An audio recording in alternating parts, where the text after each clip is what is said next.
Assalamualaikum warahmatullahi wabarakatuh.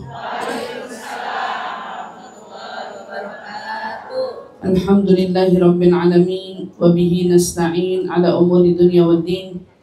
Wassalatu wassalam ala asyrafil anbiya'i wal mursalin sayyidina wa habibina wa syafi'ina wa qurrati a'yunina Muhammadin sallallahu alaihi wa ala alihi wa sahbihi wa sallam. Subhanaka la ilma lana illa ma 'allamtana innaka antal alimul hakim. Rabbi zidna ilma warzuqna fahman. Amin amin ya rabbal alamin. Allahumma inna nas'aluka ilma ladunni wal mashrab safil hani ya wahhab ya ghani. Allahumma inna nas'aluka ilma ladunni wal mashrab safil hani ya wahhab ya ghani. Allahumma inna nas'aluka ilma ladunni wal mashrab safil hani ya wahhab ya ghani.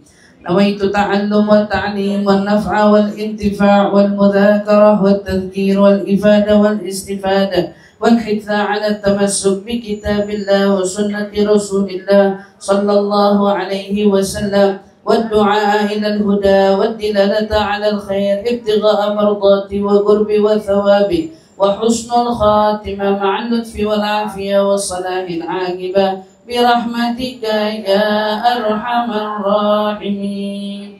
Amin amin amin ya rabbal alamin. Alhamdulillah alhamdulillah. Limpahan syukur bersama-sama mari kita panjatkan kehadirat Allah Subhanahu wa taala kembali mengumpulkan kita bersama di majelis ini yang sama-sama kita yakini bahwa di tempat ini adalah tempat di mana Allah curahkan kita rahmat, gugurkan semua dosa-dosa yang kita perbuat, dan tentunya mengabulkan semua hajat yang kita pinta. InsyaAllah tidak seorang pun dari kita kecuali semua hajat-hajatnya akan diijabah oleh Allah Subhanahu wa ta'ala. InsyaAllah amin amin ya rabbal alamin. Alhamdulillah alhamdulillah. Perlu sama-sama kita ketahui untuk menjadi orang yang mulia itu, maka kita perlu ingat bahwa kemuliaan itu tidak ada melainkan terletak pada takwa. Maka tidak ada orang yang mulia di antara kita bila dirinya tak memiliki takwa. Jika dia punya takwa, maka dia pasti akan menjadi orang yang mulia. Karena Allah Subhanahu wa ta'ala yang telah berkata, Inna akramakum indallahi atqakum. Sesungguhnya orang yang paling mulia di antara kalian itu di sisi Allah adalah orang yang paling bertakwa. Dan disinilah kita semua berlomba-lomba, bukan ingin menjadi mulia di mata manusia, bukan ingin menjadi mulia terlihat bagi orang, tidak ingin juga menjadi mulia hanya karena harta, tahta, dan lain sebagainya. Tetapi kita mau belajar menjadi orang yang mulia itu murni karena Allah. Dengan apa? Dengan takwa kepadanya, yaitu dengan kita betul-betul menaati semua perintahnya, dan juga kita belajar betul-betul menjauhi semua apa yang dilarangnya. Walaupun itu semua adalah PR kita seumur hidup, karena kita selalu seringkali dibenturkan oleh hawa nafsu. Kadang-kadang hawa nafsu kita ngerusak kita. Ngerusak apa? Ngerusak taatnya kita. Sehingga membawa kita terjerumus pada lumpur dosa lagi dan lagi. Tapi insya Allah, kalau memang yang kita kejar itu adalah kemuliaan di matanya, pelan-pelan insya Allah kita akan dituntun dan dibimbing olehnya menjadi orang yang mulia. Ya, mulia di mata Allah berbeda dengan mulia di mata manusia. Kalau mata manusia itu mulia hanya bila alasan kemuliaan itu melekat pada kita. Contoh, orang ini mulia karena harta. Saat hartanya ada maka dia mulia. Tetapi bila hartanya hilang, maka dia tak lagi dianggap mulia. Orang ini dianggap mulia karena kedudukannya, jabatannya. Saat dia menjabat, maka dia dipandang mulia oleh kita. Tetapi saat jabatannya hilang, maka dia kembali menjadi manusia biasa. Itulah kalau mencari kemuliaan di mata siapa? Manusia. Manusia itu selalu memuliakan kita dengan alasan dibaliknya. Saat kemuliaan itu hilang, alasan dibalik kemuliaan itu hilang, maka kemuliaan itu pun turut serta menjadi hilang. Makanya paling enak cari mata kemuliaan hanya pada Allah. Pandangan kemuliaan hanya untuk Allah. Mau cari untuk di sisi Allah. Kalau yang kita cari untuk Allah, maka Allah itu akan selalu meletakkan kita pada posisi sesuai dengan takwa kita. Dan enaknya di mata Allah, Allah tuh gak mudah mengecilkan kita. Walaupun kita itu memiliki segudang dosa, tapi Allah tidak pernah mengecilkan kita. Ya Allah gak pernah tuh tunjukin di depan hamba, di depan malaikat, lihat tuh hambaku fulan si pelaku dosa, gak pernah. Walaupun kita tukang banyak buat dosa gitu, Allah gak pernah bilang begitu sama malaikat. Tetapi yang sering kita dengar, Allah itu paling senang menunjukkan kebaikan kita. Saat ada di antara kita yang berbuat taat, Allah bakal bilang sama malaikat, "Usyhudu ya malaikati, saksikan wahai malaikatku, hambaku fulan sedang ibadah kepadaku. Hambaku fulan sedang taat kepadaku. Hambaku fulan sedang menjauhi maksiat karena aku." Itu yang dicari dan itu yang yang ditunjukkan sama Allah di hadapan para malaikatnya. Artinya apa? Allah selalu menerima sesuatu yang kecil dari kita dengan balasan yang tak terhingga besarnya dari Dia. Makanya kalau mau cari muka, jangan cari kepada manusia, tetapi carilah muka di hadapan Allah Subhanahu wa Ta'ala. Maka itulah kunci yang paling harus kita cari. Kata seorang penasehat pernah mengingatkan, belajarlah kamu dari daun kering. Daun tatkala kering dia jatuh ke bumi. Saat dia jatuh ke bumi, orang anggap itu hanya sampah belaka. Betul apa enggak? Kalau kita lihat ada daun jatuh dari pohonnya, dia sudah mengering, apa yang terjadi? Pasti akan dipungut sama tukang sampah. Karena dianggap itu sampah. Orang menganggap gak ada artinya. Kenapa? Hanya daun kering saja. Padahal itu daun tidak tiba-tiba lahir menjadi kering. Daun itu pernah punya jasa sama kita. Daun itu pernah punya jasa. Kenapa? Dulu kita pernah menghirup oksigen karenanya. Dia memberikan kita manfaat, tapi lihatlah kadang-kadang dari kita tidak begitu peka. Daun yang berguguran dianggap sama kita karena proses alam. Padahal semua itu terjadi karena dia menguntungkan kita. Manusia gitu. Kadang-kadang ngelihat orang lagi masih nguntungin, dianggap baik. Tapi begitu sudah nggak nguntungin, habis manis sepah dibuang. Begitu ya, baru betul-betul aja. Habis manis sepah dibuang, lagi butuh-butuhnya dicari-cari. Lagi butuh-butuhnya betul-betul. Kadang-kadang wah kita bahkan seringkali kehadiran orang itu nggak kita rasa. Kebaikannya, ketulusannya. Tetapi begitu dia nanti sudah tiada, habis hilang begitu saja di mata kita. Nauzubillah min dzalik. Kata suruh belajar kamu dari daun kering. Daun kering yang begitu luar biasa. Manusia seringkali begitu, melihat celah keburukan aja dikit, udah mati. Udah mati, buang aja. Udah gak ada artinya, buang aja. Padahal dulu waktu dia ada, dia jadi apa? Dia jadi oksigen. Dia memberi kita berarti manfaat. Kalau pohon-pohon itu makin hari makin gak ada, makanya polusi makin bertebaran di mana-mana. Betul apa enggak? Rumah orang tua kita kenapa lebih adem? Karena ada pohonnya. Rumah kita kenapa gersang? Kagak ada pohonnya. Kan gitu. Entah, kalau mau belajar aja dari hal-hal sederhana yang ada di sekitaran kita. Kita termasuk golongan yang mana? Kata dibilang, Masya Allah, kalau orang yang bisa menghargai kenikmatan, kebaikan orang-orang yang ada di sekitarnya, berarti kan tandanya memang dasarnya dia orang baik. Maka kita jangan sampai jadi orang yang habis mani sepah dibuang. Habis mani sepah dibuang. Enggak, kita belajar. Makanya jangan pernah melihat orang hanya dari sisi kemuliaan yang dia punya. Nanti kalau kemuliaannya udah gak ada, habis dia dilempar sama kita. Jaga semua nikmat yang Allah berikan kepada kita. Izzul mar'u fi taqwa. Kemuliaan seseorang terletak hanya pada takwanya. Mudah-mudahan Allah Subhanahu wa taala jadikan kita hamba-hamba yang bertakwa. Dengan kita rutinkan diri kita menghadiri majelis-majelis kebaikan, mudah-mudahan kian hari kian bertambah ketakwaan kita di hadapan Allah Subhanahu wa taala, insyaallah. Amin amin ya rabbal alamin. Kita mau lanjut daripada kajian kitab Risalatul Mudzakarah.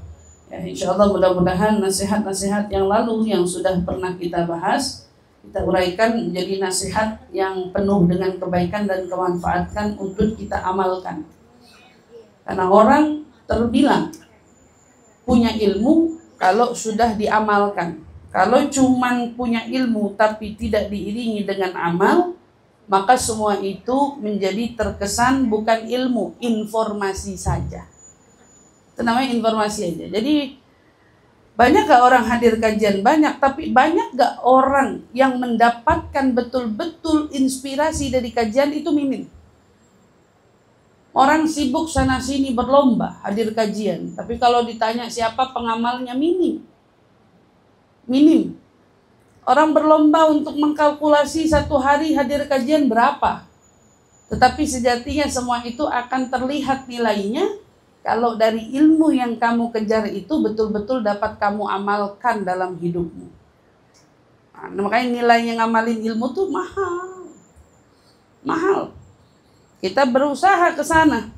Sama seberusahanya kita untuk menjadi orang yang ingin mendapatkan rezeki kita. Coba ada nggak orang nyerah dapat rezeki? Ada nggak? Nggak ada orang nyerah. Orang sebisa mungkin mau cari uang dengan cara apapun juga, dihasi berapapun juga katanya. Yang penting cari uang karena butuh. Kita sama ilmu juga begitu. Tapi kebutuhan itu apa cuman untuk ngumpulin? Apa untuk dipakai? Kalau uang dikumpulin aja, apa mau dipakai? Semakin butuh orang sama uang, semakin dipakai uang itu sama dia. Karena kebutuhannya, betul apa enggak? Semakin nggak butuh, dikumpulin aja kan? Ada nggak orang yang kayak gitu? Pasti orangnya sia-sia hidupnya. Di balik itu semua, berapa banyak orang jadi penampung ilmu. Ilmunya ditampung aja. Tapi ngamalinnya minim. Itu sama kayak orang ngumpulin uang aja. Tapi nanti begitu mati, uangnya ketinggalan di rekening. Nggak jadi apa-apa uangnya. Sama, ngumpulin ilmu aja. Selagi ilmunya nggak dipakai, begitu kamu wafat, ilmu nggak ngikut sama kamu. Tapi kapan ilmu itu bisa dianggap menjadi bekal kita menuju akhirat? Saat ilmu itu kita pakai di dunia. Saat ilmu itu kita amalin. Ya, belajar menerapkan apa yang kita dengar dari kebaikan-kebaikan di kajian. Wabil khusus, terapkanlah itu minimalnya pada kehidupan di tengah rumah tangga kita. Karena kan di sini mayoritas ibu-ibu nih.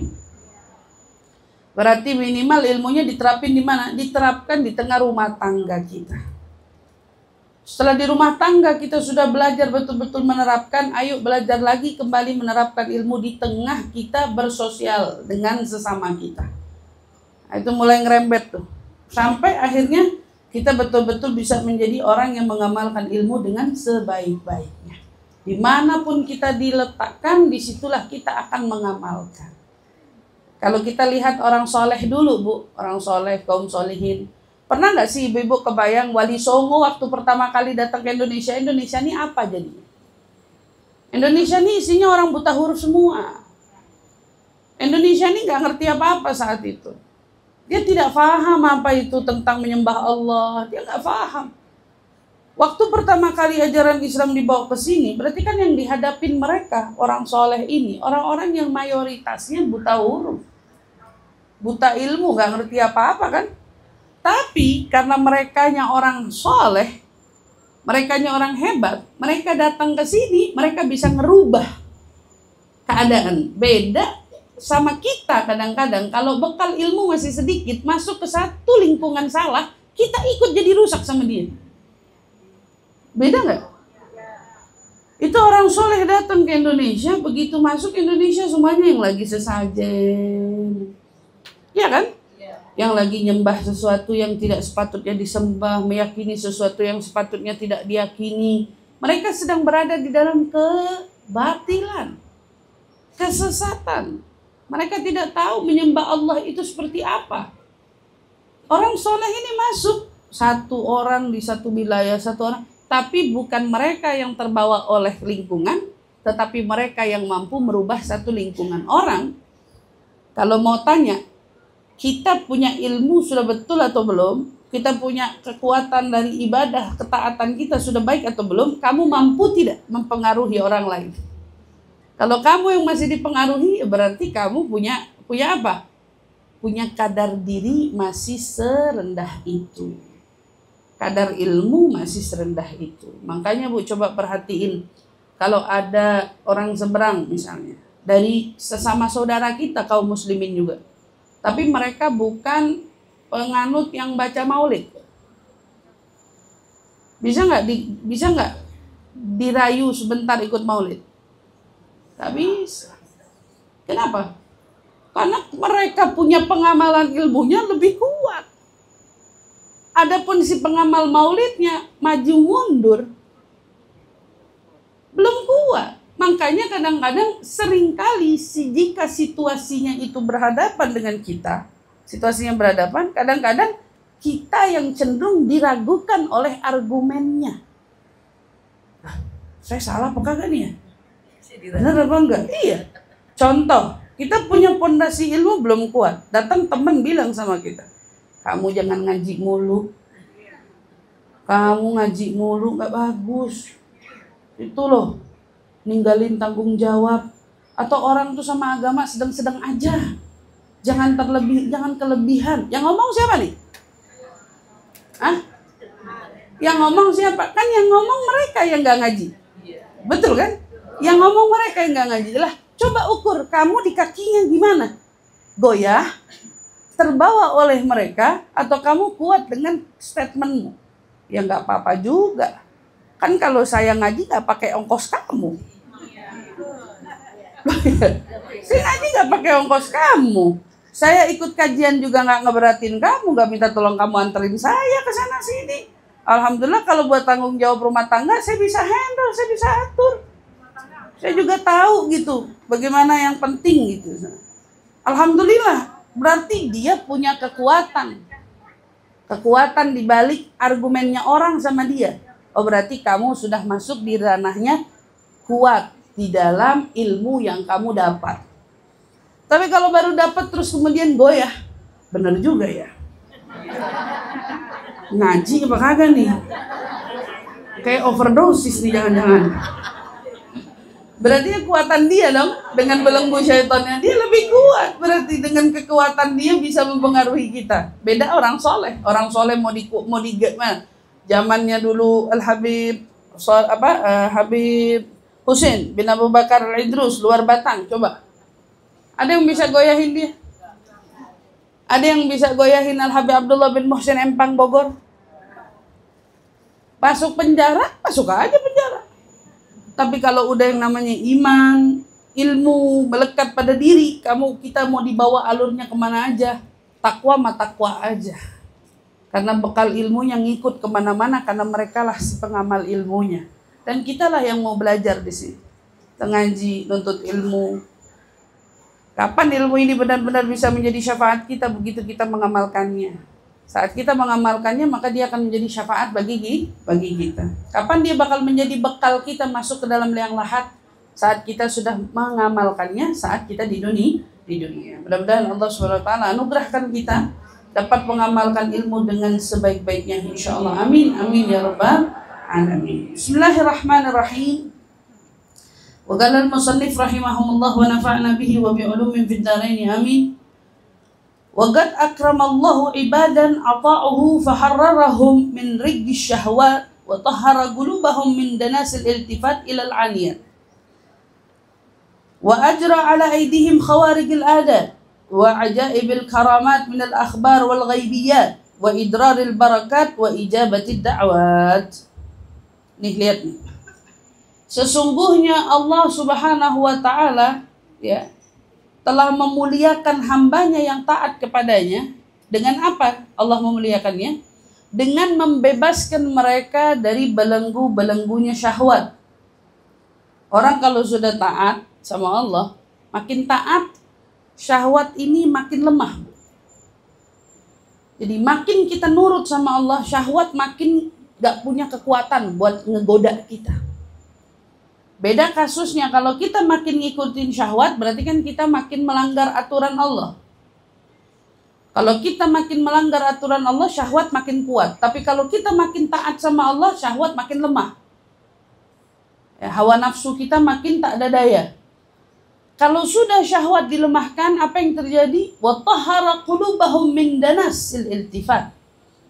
Allah pun kemudian memuliakan dia dengan membersihkan hatinya dari kotoran-kotoran yang tentunya membawa kita cenderung pada urusan dunia.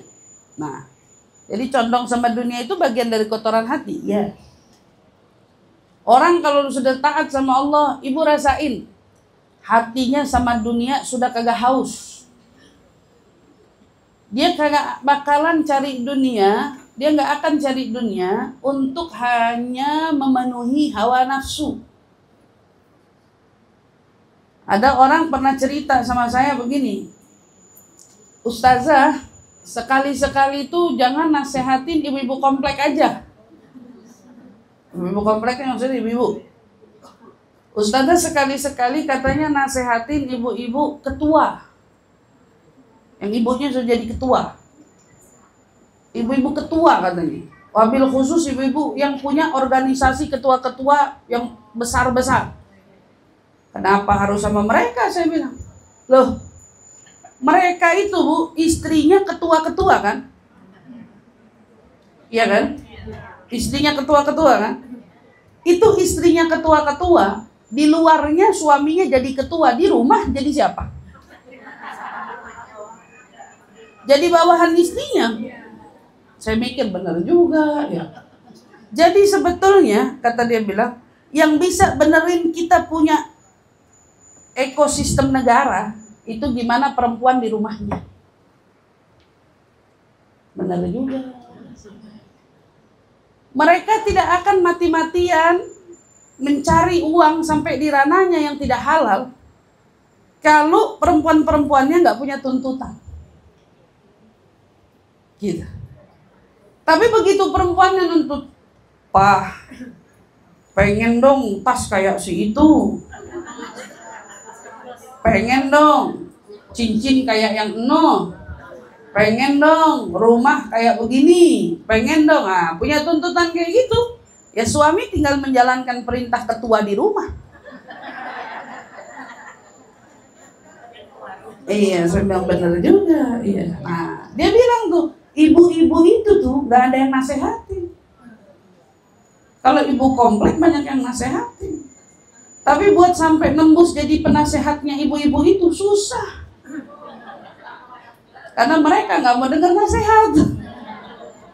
Nah, kalau ibu-ibu komplek kan alhamdulillah ya. Udah mulai mau dengerin nasihat. Nah, dari sini kita bisa ngukur. Apa yang mau diukur, Bu? Kadang-kadang bujuk rayu wanita itu bisa menyesatkan mereka yang berlatar belakang ingin mencari nafkah. Makanya dulu kaum solihin dulu, apalagi wanita-wanita di kota Tarim tempat saya menuntut ilmu belajar, itu kalau suaminya keluar rumah, sebelum keluar rumah dititipin pesen, jangan pulang kecuali kau bawa masuk ke dalam rumah ini uang halal. Kalau tidak halal, jangan kau masukkan apapun untuk kita yang haram. Ya. Saya lebih baik kelaparan di sini daripada harus berurusan sama Allah di akhirat. Ini wanita-wanita hebat. Suaminya sebelum pulang dikasih aba-aba. Kamu jangan pulang kalau bawa haram. Bukan berarti istri masa bodoh. Cari duit, terserah mau gimana aja. Yang penting pulang bawa duit.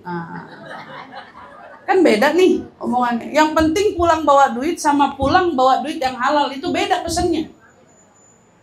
Saat ada perempuan gak mau tahu. Suaminya yang penting cari duit, yang penting pulang bawa duit. Suaminya itu akan memutar kepala. Kalau keimanannya lemah, maka dia akan mencari cara sekalipun haram, udah jalanin aja. Jujur loh Bu, saya banyak mendapati itu. Saya tidak katakan semua karena perempuannya, enggak. Tapi orang laki itu cenderung tidak kebanyakan maunya kalau tidak ada tuntutan dari wanitanya. Itu umum. Itu umum ya. Walaupun tidak menafikan, mungkin ada laki-laki sendiri yang punya dalang otaknya, kepengen dari cara yang halal, dan ada juga yang pengen dari cara yang haram, nauzubillah min dzalik, apapun itu.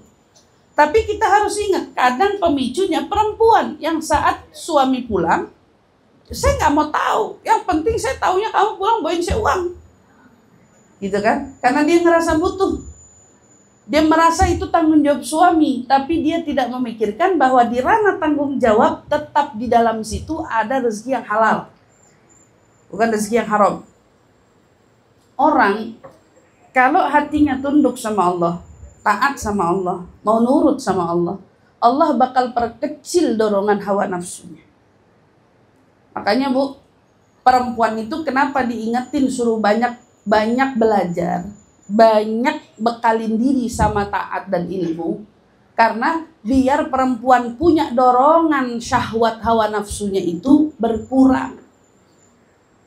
Kita nih sama-sama perempuan, kadang-kadang kita taklim, ada yang satu ngapain, kepengen apa kagak kita, yang satu ikut. Ustazah punya kajian misalnya, seru tuh, pengen juga ah.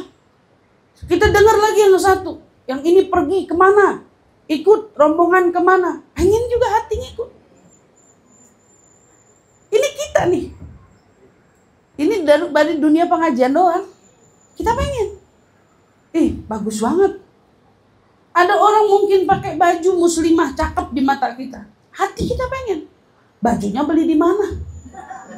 Kan itu perempuan, itu umum. Nah, gimana cara menekan itu dorongan hawa nafsu? Nekannya dengan taat. Makin kamu deketin diri sama Allah, kamu punya dorongan hawa nafsu itu makin mengecil. Besok ngelihat orang mau kemana aja, dia bakal nyesuaiin ongkosnya. Kalau saya nggak mampu, saya nggak muluk-muluk. Kalau saya sanggup, saya jalani. Kalau ada ibaratnya dia lihat sesuatu yang lain di luar sana, dengan kondisi, oh itu jalan, ini jalan, enak banget ikut ke sana tuh rame-rame, misalnya kayak gitu. Dia punya rezeki, sama orang gak punya rezeki beda. Tuh contoh tadi ada ibu yang curhat. Begitu dia mungkin gak punya rezeki, dapat rezeki dari sahibul bait, dia akan mengapresiasi luar biasa. Saya katakan, ada orang kaya hati, ada orang miskin hati. Di luar sana banyak orang yang punya, tapi gak mau ngeluarin uang. Mikir, buat apa? Padahal yang ngomong itu justru seringkali datangnya orang yang punya. Giliran yang gak punya, mereka punya banget keinginan. Mereka pengen sampai, mereka pengen dapat ilmu. Lah yang jadi pertanyaan, kok bisa terbalik begini? Itulah hawa nafsu. Yang punya uang dikasih sama Allah dorongan hawa nafsu mempertahankan uangnya untuk gak keluar. Sementara yang gak punya uang dikasih dorongan hawa nafsu, kadang-kadang sesuatu di luar kemampuan dia muluk-muluk menginginkan. Di situ babnya kita perlu menahan diri. Saat ada kemampuan jalani, saat mungkin kemampuan itu gak ada, yakin sama Allah, Allah pasti kasih. Allah pasti kasih. Makanya ada orang yang gak nyangka-nyangka, kok saya bisa datang misalnya. Atau kok saya bisa ikut ya, atau kok alhamdulillah saya bisa sampai, atau kenapa? Itu bentuk adanya di dalam hati keyakinan bahwa ya udah saya mah pasrah aja, kalau rezeki nggak kemana, sampai di titiknya pasrah Allah kasih. Tapi di saat lagi muluk-muluk, lagi lupa sama segala, sama suami, mungkin sampai kalau lagi ada tuntutan misalnya kepengen apa. Dan ini nggak semua tentang pengajian, kadang-kadang jalan-jalan sama ibu-ibu pengen senang-senang. Sama teman-teman, sama rombongan, orang tua sekolahan, atau apapun itu. Sama, punya dapat tuntutan. Kadang-kadang malah jadi ngambek sendiri, kesel sendiri, kalau itu nggak bisa dipenuhi oleh hati. Ternyata yang mengecilkan hawa nafsu itu apa? Yang bikin hati kita keluar dari rasa kotoran-kotorannya ini adalah semakin kamu mentaati Allah, semakin Allah memuliakanmu dengan membebaskan dirimu dari belenggu syahwat, bersihkan hatimu dari kecenderungan pada dunia. Dan apa? Menampakkan kepadamu. Ini kemuliaan selanjutnya. Kalau sudah Allah bersihkan hatinya, maka hati yang bersih akan membuat mata kita punya hati jernih. Kalau sudah jernih, apa yang kamu bakal lihat? Hal yang gaib kamu bakal lihat di sana. Khawarigul adad. Nggak pernah nih kelihatan di sini. Ada apa? Oh, ada sesuatu di luar dari keumuman yang terjadi. Apa? Contoh, lihat orang soleh. Hatinya udah jernih. Tahu-tahu dia ngomong, bisa tuh dengan mata batinnya yang bersih ini, Allah perlihatkan yang gak dilihat oleh orang lain. Berapa banyak orang soleh bisa menerka hidup seseorang. Menerka hidup seseorang. Ini bukan peramal. Tapi Allah kasih mata hati yang jernih. Sampai dia tidak terhalang melihat sesuatu yang gak dilihat oleh orang. Jadi ada orang soleh misal bilang, kayaknya kamu ini besok bakal kena ujian. Kita sering dengar orang soleh bisa baca kayak gitu. Betul apa enggak? Dulu zamannya Al-Habib Umar bin Muhammad bin Hud al-Attas. Nggak ada fotonya di sini. Al-Habib Umar bin Muhammad bin Hud al-Attas rahimahullah. Sudah meninggal beliau. Orang tua, orang sepuh. Dulu ada orang datang nengok ke tempatnya, lagi ziarah ke rumahnya, lagi menjenguk dia. Terus tiba-tiba dia bilang, pulang. Kamu punya gudang lagi kebakaran. Kamu pulang sekarang, gudangmu kebakaran. Betul aja. Dia bilang, gudang saya baik-baik aja, saya juga nggak dapat apa-apa. Zaman dulu belum ada handphone, ya apa-apa gitu. Begitu saat dia pulang, betul aja. Suaminya lagi bergelut dengan kebakaran, lagi berusaha untuk madamin api dari kebetulan dia punya pabrik busa. Tahu sendiri busa. Cepat kan kebakarnya? Benar, satu pabrik kebakaran. Kalau dia nggak pulang saat itu, kerugiannya akan lebih besar. Tapi Habib ini nyuruh pulang, maka kerugiannya lebih sedikit dari apa? Dari kalau dia nggak pulang. Apa yang bikin Habib itu? Ngarang? Berteman sama jin? Enggak. Tapi Allah kasih mata batinnya, sesuatu yang nggak kelihatan bisa dilihat olehnya. Orang ini orang baik apa orang buruk bisa kelihatan, Bu. Walaupun tingkahnya ke orang baik. Dulu seorang alim ulama, ada wali min auliyaillah al-Imam Faqihil Muqaddam, punya anak. Ya, punya anak Sayyidina Alwil Ghayyur. Dulu beliau itu kalau ngelihat jidat orang tahu ini penghuni surga apa penghuni neraka dari awal. Kalau ngelihat muka ini, oh ini ahlun nar, ini ahlul jannah, ini ahlul. Sampai abahnya sendiri wali, tapi abahnya karena tahu anaknya punya kedudukan yang luar biasa suka nanya, saya ini orang surga apa orang neraka? Padahal wali yang nanya. Anaknya jawab, kalau abah mah orang sorga di atasnya orang sorga. Udah, abah mau orang sorga yang baik. Itu kenapa bisa lihat? Hatinya bersih. Kenapa kita hari ini gak bisa ngebedain mana hak, mana batil? Hati kita kotor. Kita gak bisa ngebedain mana orang baik, mana orang benar, mana orang jujur, mana orang jahat, mana orang gak bisa. Kadang-kadang yang dibela malah yang batil. Kadang-kadang yang dibela malah orang yang salah. Kadang-kadang yang diikutin malah orang yang sesat. Nauzubillah min dzalik. Kenapa? Karena sudah terlalu keruh hatinya. Kotor, tebal, dia punya noda di dalam hatinya. Makanya nggak bisa ngebeda mana yang perlu diikuti, mana yang tidak. Insting itu, kata orang punya insting. Insting, ada intuisi. Beda-beda, bahasanya sekarang rumit dah pokoknya. Saya cuma mau bilangin, naluri. Gak usah ribet-ribet, naluri. Firasatul mu'min, firasatnya orang beriman. Kata Nabi dalam sebuah riwayat, ittaqu firasatul mu'min fa innahu yanzuru binurillah. Bertakwalah kamu kepada firasatnya orang beriman, karena orang beriman itu melihat dengan cahayanya Allah. Ini hadis. Jadi kalau saya ngomong, mana buktinya Ustaz? Itu hadis tuh. Nabi yang bilang, takwalah kamu pada firasatnya orang beriman, karena orang beriman itu melihat bukan dengan mata, tapi dengan cahaya Allah. Jadi kalau orang soleh tiba-tiba bisa nebak-nebak sesuatu, kenyataannya benar, ini orang soleh, emang Allah kasih kelebihan di situ. Orang kasih kelebihan di situ. Sampai kadang-kadang bukan cuma melihat, memandang, tapi dia bisa mengeluarkan karamat. Sekarang udah nggak ada. Saya bilang sekarang udah nggak ada. Jadi kalau tiba-tiba kemarin viral ada yang ngomong sama malaikat, ada yang ngomong sama semut, itu bukan karamat. Nggak ada. Karena orang soleh yang benar itu paling nggak suka karamatnya itu jadi tontonan, nggak suka. Kalau yang nunjukin keramatnya sengaja-ngaja itu bukan keramat, itu namanya apa? Sesat. Karena orang soleh dulu nggak kayak gitu. Kamu mau belajar dari kisah-kisah yang biasanya Darul Zahra ikut ziarah kan sama saya kan? Ya Jabodetabek keliling tuh dari satu magom ke satu magom. Itu kan yang kita ziarahin itu orang yang dekat sama Allah semua. Orang-orang yang dekat sama Allah ini punya keramat nggak? Umumnya pada punya keramat itu. Tapi pada masa itu keramatnya nggak ada di tontonan orang. Dia nggak tiba-tiba nunjukin dia bisa jalan di air, semua mata nunjukin lihat dia. Enggak, keramatnya itu nggak dilihat orang umumnya. Contoh, Habib Abdullah bin Muhsin itu pernah masuk penjara kan? Dia pernah diikat lehernya, tangannya, kakinya dengan rantai besi.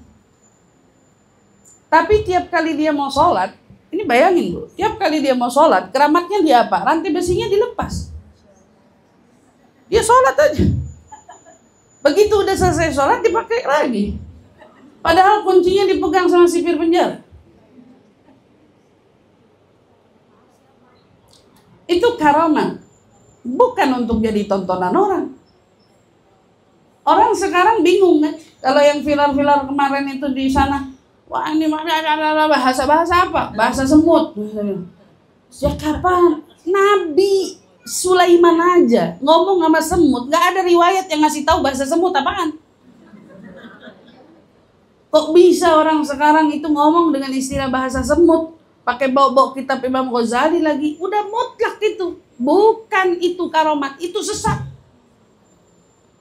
Jadi kalau mau bicara karamat sekarang mau udah langka. Karamat itu sekarang lebih terlihatnya dari sisi yang mana? Dari sisi dampak kebaikan, dari kemampuan yang bisa dia perbuat. Saya kasih contoh, Habib Umar bin Hafiz punya karamat nggak? Apa karamatnya? Karamatnya apa? Saya yang jawab, karamahnya sederhana aja. Beliau hidup di Tarim Hadramut, kan gitu ya. Beliau hidup di Tarim Hadramut, tapi kota terpencil itu mampu mendistribusikan pendakwah ke seluruh penjuru dunia. Ada karamah. Itu karamah. Kalau kita lihat Universitas Oxford sekarang, ternama di Amerika. Oxford Amerika kan? Punya universitasnya besar, berita gembar-gembor di mana-mana. Terus kemudian rata-rata tokoh-tokoh emang dunia, dan itu universitas diangkat-angkat namanya. Saya mau tanya, Hadramut siapa berita yang angkat? Biasa aja. Tapi orang yang belajar sama beliau dari UK, Amerika, Rusia, dari mana? Afrika. Indonesia mah udah kagak usah kehitung dah. Indonesia mah udah semuanya. Pakistan, India, semua belajar sama beliau. Kamu mau bicara karamat tuh karamat. Dianya tinggal di Tarim, tapi dia bisa mencetak pendakwah masuk ke seluruh dunia. Seluruh dunia mau tanya siapa? Belajar di mana? Sayyidul Habib Umar. Belajar di mana? Oh, muridnya Habib Umar. Contoh aja, saya selaku muridnya aja seringkali terkagum-kagum. Saya dakwah ke pelosok manapun. Ibu bayangin, sampai detik ini. Saya dakwah ke pelosok manapun, setiap kali saya masuk ke situ, yang dibaca maulidnya dia ulama. Siapa yang ngajarin? Pertanyaan saya itu, dia ulama itu nyampe ke sono. Dia ulama bisa nyampe ke sono, Habib Umarnya aja belum pernah nginjek itu kota. Tapi setiap kota sudah dikenalkan tentang karyanya. Itu karomat. Itu kalau mau bicara keramat, itu keramat. Dia bukan orang dunia yang dipublikasikan di mana-mana. Tentu namanya masuk ke sekian orang paling berpengaruh di dunia. Beda. Akses menuju kampungnya aja nggak segampang akses lainnya. Orang kalau mau belajar di Mesir gampang. Orang mau belajar di Jordan gampang. Orang mau belajar di mana negara lain gampang. Kalau belajar di Tarim nggak gampang. Itu nggak gampang. Tapi berkahnya itulah, karomahnya itulah. Nah ini kalau sekarang bicara karomah. Habib Abdullah bin Muhsin Empang Bogor itu punya keramat. Dia pernah ngidupin ikan yang udah mati, dipiringin dia. Ada orang Malaysia, ceritanya orang-orang pendidikan, ya, sombong dan lain sebagainya, emang datang dengar-dengar nih di Malaysia, katanya di Bogor tuh ada wali Empang yang katanya tuh bisa nunjukin keramatnya. Dia wali yang dekat. Dia datang dengan kesombongannya, menurut dia karomah itu nggak ada. Maka dia datang buat apa? Mau buktiin Habib Abdullah ini beneran wali apa kagak? Berarti kan datangnya dari awal niatnya udah nggak bener. Bukan nyari berkah ini. Niatnya mau nguji kewalian. Bener apa enggak? Disambut sama Habib Abdullah kayak orang nggak ada apa-apa. Makan bareng satu ruangan, satu piring. Makan bareng bersama. Karena dia dengan keangkuhannya, wah pendidikan, datang aja pakai jas. Dengan kesombongannya. Habib Abdullah sambil makan, di situ ada ikan. Ikan di piringnya separuh udah diambil dagingnya. Kalau kayak kita makan gurame, separuh dagingnya udah keambil, sisa separuh. Tentu dia ngomong sama ikannya, ya sama, gum biiznillah, ikan, hiduplah lagi kamu dengan izinnya Allah. Ikannya kelepak-kelepak di piring. Dan dia waktu itu nyambut orang itu di sekitar, di pinggir sungai, di pinggir kalinya, kali Empang itu. Ikannya kelepak-kelepak dilempar sama Habib Abdullah ke kali Empang. Ikan itu hidup, dilihat sama orang itu. Dari situ dia nggak berani ngetes wali manapun. Nggak berani ngetes wali manapun. Makanya ada orang waktu itu pernah nyinggung, kok Nabi Muhammad nggak bisa ngidupin orang mati? Kayak siapa? Kayak Nabi Isa. Oh, dijawab sama wali-wali Allah. Itu mah bukan tugas Nabi, kita aja bisa. Karamah. Kalau bicara tentang logik atau enggak mungkin susah. Tapi ibu kenapa bisa percaya sama Jalangkung? Hah? Datang nggak dijemput, pulang nggak diantar, kenapa percaya? Sama Jalangkung, ngapain sama Jalangkung percaya? Oh dipikir-pikir cuman pakein kayu gitu ya? Kalau nonton film setan bagaimana tuh? Sejak kapan kayu bisa manggil orang? Disebut dengan ritual gaib. Cuman ini ritual setan. Orang soleh punya cara dengan cara dekatnya dia sama Allah. Nggak ada kaitannya sama setan. Karena mereka dekat dan mereka nunjukinnya bukan dengan cara-cara tumbal dan lain sebagainya. Nauzubillah min dzalik. Jadi beda. Nah ini semua disebabin apa? Nggak ada tiba-tiba anak lahir tiba-tiba punya karomat, nggak ada. Dekat dulu sama Allah, hatinya bersih. Hati bersih, gak ada kecintaan sama dunia. Baru kemudian ditampakkan oleh mereka berupa berita-berita tentang hal gaib melalui ilhamnya Allah. Didatangkan keberkahan, doa yang dikabulkan. Nah, makanya sesuatu yang misalnya dimintain doa sama orang soleh jadi berkah. Doanya mereka munajat sama Allah sebentar jadi terkabul. Seperti salah satu di kota Aden itu ada seorang wali min auliyaillah namanya Al-Habib Abu Bakar Al-Adni. Itu punya karomahnya apa? Hujan susu. Kalau doanya dikabulin sama Allah. Satu waktu dia pernah doa minta diturunin hujan susu. Susu beneran yang turun. Kalau bilang ustazah itu cerita bohong. Bohong mana? Kamu ke Aden sana punya sejarahnya itu. Itu nggak bohong, itu ada sejarah, ada catatan kakinya. Kalau orang sekarang kan temannya begitu. Itu ada catatan kakinya, tidak ada cerita bohongnya. Pokoknya sederhana aja kalau mau ngehukumin kayak gitu, lihat dulu orangnya siapa. Orang yang doa bisa diijabah, siapa dulu orangnya? Pasti orangnya hatinya bersih, perutnya jauh dari makan haram.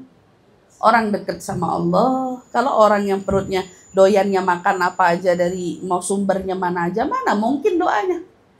Itu bertentangan dengan hukum yang Nabi sampaikan sama kita. Kata Nabi SAW, doa kita mustajab karena perut kita dihindarin dari yang haram. Mana ada orang bisa dikabulin doa kalau makanannya haram. Mungkin. Orang soleh kenapa? Ya secara dia dekat sama Allah, perutnya dijaga dari makanan yang haram. Maka mereka mendapatkan apa? Kemuliaan dari sisi Allah. Mereka bisa lihat hal yang gaib. Mereka diberikan keberkahan. Mereka juga dikaruniakan dengan apa? Doa yang mustajab. Orang-orang semacam itu fa'asbahan nas yagtabisuna min anwarihim wa yaktaduna bi atharihim wa yatawajjahuna bihim ila Allah fi kashfi muhimmatihim. Nah, kalau sudah kita temukan orang begini, coba perhatikan. Kalau ada orang semacam ini, Allah akan bikin cahaya mereka membuat orang-orang itu mengambil lagi cahayanya dari mereka. Orang-orang soleh ini nggak bakal dijauhin sama orang, dideketin iya. Orang-orang bakal datang kepada mereka. Orang-orang bakal ngejar mereka. Mau apa? Mau kecipratan cahayanya. Biar dapat percikan-percikan cahaya mereka. Dengan apa? Mengikuti jejaknya. Makanya kita dibilang ikutin jalan Nabi dengan mengikuti jejak salafuna salihin. Salafuna salih inilah jalannya mereka. Kita disuruh mengikuti jejak mereka. Berdoa bahkan sesuai dengan perantara mereka. Ini disebut dengan apa? Tawasulnya. Pakai namanya wali min auliyaillah. Contoh. Ustaz Aluya ngeluarin lagu apa? Bi Rasulillahi wal Badawi. Cuman versinya nadanya baru, saya belum hafal. Nanti gimana nadanya? Pokoknya ngebeat aja yang saya tahu tuh. Bi Rasulillah wal Badawi. Ya, Bi Rasulillah wal Badawi. Demi Rasul dan juga Al-Badawi. Al-Badawi ini siapa? Orang soleh. Kita berdoa sama Allah pakai namanya dia. Nama Rasul, nama dia. Jadi kalau orang sudah punya kedudukan seperti ini, Allah berikan cahaya mereka dikejar, bahkan kita doa bawa-bawa nama mereka. Dulu gitu, ada satu kisah di zamannya Abu Yazid Al-Bustami. Abu Yazid Al-Bustami orang soleh juga. Saya nggak sebut habaib ya. Ini Abu Yazid Al-Bustami. Orang soleh juga, orang soleh. Satu ketika, Abu Yazid Al-Bustami di zamannya itu, ada orang di satu kampung mengalami paceklik. Dahsyat. Doa sana sini, minta turun hujan. Sudah sholat istisqa berkali-kali, hujan nggak turun-turun juga. Ya, satu waktu ada orang doa, Allahumma turunin hujan, ya Allah turunin hujan demi kemuliaan apa yang ada di kepalaku. Dia selesai doa, hujan turun. Orang pada bingung, kok bisa? Apa nih yang dia doa? Kok bisa dia doa sebegitu langsung diijabah sama Allah Subhanahu wa taala? Dideketin, ditanya. Tadi kamu doa apa? Kok bisa giliran kamu yang doa hujan turun? Maka jawaban dia apa? Saya nggak doa lebih-lebih, doa saya nggak banyak-banyak. Saya cuma doa, ya Allah tolong turunkan hujan demi apa yang ada di kepala saya. Ditanya, yang ada di kepala kamu emang apa? Saya bertawassul dengan Abu Yazid Al-Bustami karena dulu mata ini pernah lihat wajahnya Abu Yazid Al-Bustami. Jadi gara-gara mata ini pernah lihat mukanya Abu Yazid Al-Bustami, saya tahu nih mata ada berkahnya Abu Yazid. Jadi saya berdoa sama Allah demi kemuliaan dua mataku ini yang pernah mandang wajahnya Abu Yazid Al-Bustami. Ya Allah tolong turunkan hujan. Ibn Bustam kalau di Hadrabas Saudan coba yang ya Hanan ya Manan di akhir ada nanti Ibn Bustam wal Wali bin Jailan. Wal Wali bin Jailan itu Ibn Bustam Abu Yazid Al-Bustami. Orang soleh namanya disebut-sebut. Nah, begitu orang soleh namanya disebut-sebut bisa jadi pengantar kita sebagai perantara doa. Bisa. Kalau mereka sudah sampai derajatnya orang-orang yang dekat sama Allah. Jadi mereka bahkan bisa sampai di tarafnya apa? Membuat kita bersama itu menghadapkan diri kita untuk hal-hal yang penting melibatkan mereka demi keagungan-keagungan mereka di sisi Allah Subhanahu wa taala. Bahkan demi orang-orang ini ya, wa yas'alunahu bihaqqihim fi daf'i mulimmatihim. Nah, insyaallah dari sini kita paham kalau orang soleh itu punya dampak dalam hidup kita. Makanya jangan pernah cari masalah sama wali min auliyaillah. Ibu ya. Makanya Allah itu menghalalkan kita memerangi siapa? Memerangi orang yang memerangi wali-walinya Allah. Man adzani waliyan faqad adzantuhu bil harb. Siapa aja yang nyakitin waliku, kata Allah, saya halalin perang sama dia. Makanya jangan pernah berurusan sama wali-walinya Allah. Nah, wali-walinya Allah ini yang mana, Ustazah? Nggak ada yang ketahuan kan? Karena walinya Allah mastur. Nggak ditunjukin. Ada walinya Allah yang kelihatan karena dia ulama, tokoh besar. Tapi jangan salah, walinya Allah bukan cuma ulama. Di tengah-tengah kita bisa jadi ada wali di sini. Yang kita sama-sama nggak tahu, makanya disuruh prasangka baik sama semua orang. Bahkan sekelas wali aja mungkin dulu latar belakangnya pernah bukan orang baik. Jadi jangan pernah ngeremehin orang. Jangan pernah kita ngeremehin orang. Oh, mungkin latar dulu punya sejarah riwayat hidupnya maksiat, melanggar Allah, menjauhi aturan Allah. Pernah ini. Tapi tiba-tiba dia taubat, pintu taubat dibuka sama Allah, dia benar-benar sungguh-sungguh, derajatnya diangkat sama Allah karena dia taat sama Allah, dia jauhin apa yang dilarang sama Allah. Orang ini berubah jadi wali. Kamu mau bicara siapa? Kisahnya siapa? Ibrahim bin Adham. Berarti sekarang kita diajarin husnudzon sama semua. Kalau hadir kajian, semua orang baik. Gak ada orang gak baik. Karena kita gak tahu, takutnya dia walinya Allah. Kalau dia walinya Allah gimana? Kalau dia kekasihnya Allah gimana? Enggak, semua orang baik. Jangan-jangan saya lagi kekasihnya Allah. Pede banget gitu. Ya. Iya. Anggap kita hambanya Allah yang dikasihi boleh gitu. Tapi ngerasa walinya Allah ya jangan. Ya, karena kita masih banyak tertinggal. Kadang-kadang jadi walinya Allah itu ada yang tahu, ada yang dia tidak tahu, orang lain tahu. Ada yang dianya nggak tahu, orang juga nggak tahu. Itu yang paling bahaya. Jadi saya ulang, ada walinya Allah, dianya tahu, orang tahu. Itu sudah makamnya sudah tinggi ya. Dia tahu, orangnya tahu. Biasanya tuh wali-wali kutub. Kayak kita ngelihat karomahnya wali kutub, wah, kitanya pun jadi tahu dia wali min auliyaillah. Gitu ya. Ada wali, dianya nggak tahu, orang tahu. Pernah dengar kisahnya seorang wali yang istrinya bawel, Bajalhaban. Dianya kagak tahu dianya wali, orang tahu dia wali. Syekh Abdurrahman Bajalhaban ya. Dianya nggak tahu dia wali, orang tahu. Ada Syekh Bajalhaban katanya, istrinya tuh nyolitin dia. Karena sabarnya dia sama istrinya, Allah angkat dia jadi wali. Dianya nggak tahu dia wali. Tuh. Ada yang dianya nggak tahu dia wali, orang juga nggak tahu dia wali. Nah kalau dianya nggak tahu dia wali, orang nggak tahu dia wali, ini yang paling bahaya. Kita makanya diminta husnudzon sama semua. Mudah-mudahan Allah jaga kita semua. Allah lindungin kita semua. Insyaallah pelajaran yang hari ini bermanfaat. Mudah-mudahan bisa menjadi pelajaran bagi kita semua. Semoga Allah lindungi, Allah jaga kita. Nanti akan kita bahas lagi. Apalagi selanjutnya Allah berikan kemuliaan untuk mereka pada pertemuan kita di bulan mendatang. Insya Allah.